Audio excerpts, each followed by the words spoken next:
Unfortunately पता नहीं शैतान ने कहाँ से ये हमारे दिमागों में बात डाल दी है कि whenever we try to celebrate something, हम उसमें अल्लाह को नाराज़ करने वाला कोई ना कोई काम ज़रूर करते हैं। हालांकि देखिए तो एक नया साल अल्लाह की नेमत है। अगर हम वैसे तो इस्लामी साल मुहर्रमुल हराम से शुरू होता है, चलिए अगर आप इसको ईस्वी साल मानते हैं और कैलेंडर तब्दील हो रहा है, एक अच्छी चीज़ अगर आप उसको समझते हैं, तो इसमें होना क्या चाहिए? बीइंग अ मुस्लिम हमारी बाउंड्रीज है ना, हमारी हर सेलिब्रेशन में अल्लाह की रज़ा वाले काम होने चाहिए।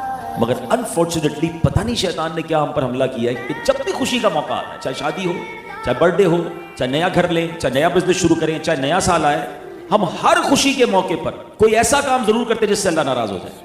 हालांकि सच बताएं, खुशियां देने वाला कौन है?